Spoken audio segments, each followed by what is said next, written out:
Assalamualaikum warahmatullahi wabarakatuh. Perkenalkan, nama saya Amir Sultan, NIM 115, Prodi Pendidikan Informatika Universitas Trunojoyo Madura. Pada kali ini, saya akan membahas atau memaparkan jaringan komputer atau PAN, LAN, MAN, dan WAN pada kelas 1 semester ganjil. Jadi pertama-tama kita harus mengenal jaringan komputer PAN, LAN, MAN, dan WAN. Saat ini hampir setiap komputer yang kita temui merupakan bagian dari sebuah jaringan komputer yang kompleks. Misalkan saja ketika sebuah laptop atau komputer yang tadinya berdiri sendiri atau stand alone, kemudian kita tambahkan sebuah USB modem sehingga terhubung ke internet, maka komputer kita telah terhubung dan merupakan bagian dari sebuah jaringan yang sangat luas, yaitu WAN atau Wide Area Network. Jadi di sini ada pengertian dari jaringan komputer. Secara sederhana, pengertian dari jaringan komputer itu sendiri adalah hubungan antara dua atau lebih sistem komputer melalui media komunikasi untuk melakukan komunikasi data satu dengan yang lainnya. Terus di sini ada juga yaitu manfaat jaringan komputer. Manfaat utama yang dapat kita rasakan dari terbentuknya jaringan komputer adalah yang pertama, di sini ada dapat saling berbagi atau sharing sumber daya peralatan atau device secara bersama seperti hard disk, printer, modem, dan lain sebagainya. Dengan demikian, terjadi peningkatan efisien waktu dalam operasi dan biaya pembelian hardware. Lalu yang kedua, dapat saling berbagi atau sharing penggunaan file yang ada pada server atau pada masing-masing workstation. Lalu yang ketiga, aplikasi dapat dipakai bersama-sama atau multi-user.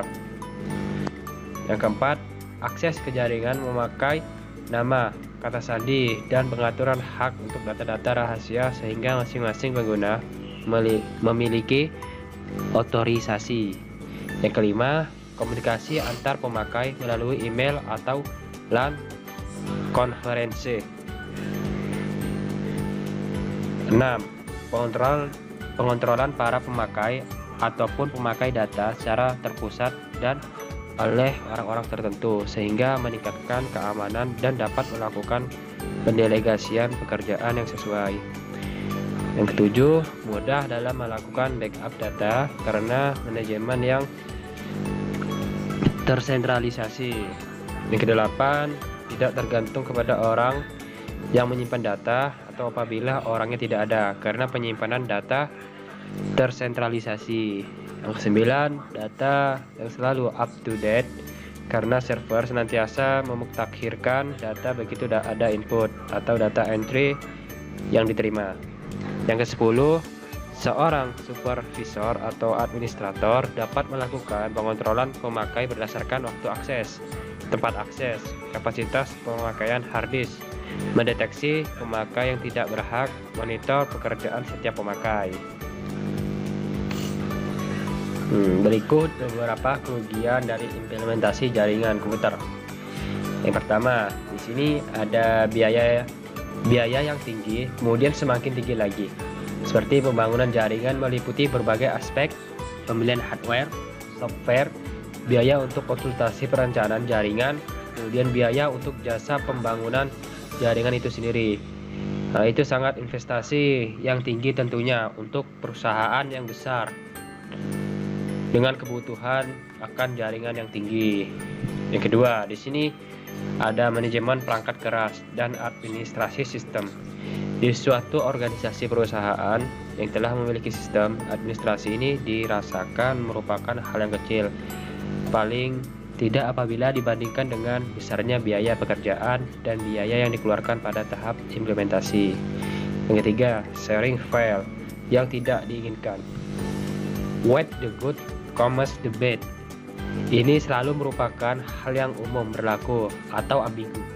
Kemudahan sharing file dalam jaringan yang ditujukan untuk dipakai oleh orang-orang tertentu seringkali mengakibatkan bocornya sharing folder dan dapat dibaca pula oleh orang lain yang tidak berhak. Yang keempat yaitu aplikasi virus dan metode hacking. Hal-hal ini selalu menjadi momok yang menakutkan bagi semua orang, mengakibatkan network down dan berhentinya pekerjaan. Dan di sini ada jenis-jenis jaringan komputer. Yang pertama di sini ada PAN atau Personal Area Network.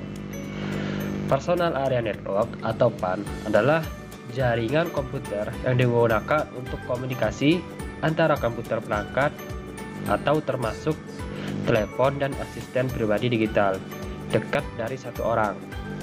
Perangkat mungkin atau tidak milik orang tersebut. Jangkauan dari PAN biasanya beberapa meter. PAN dapat digunakan untuk komunikasi antara perangkat pribadi mereka sendiri atau intrapersonal komunikasi atau untuk menghubungkan ke tingkat yang lebih tinggi dan jaringan internet atau uplink.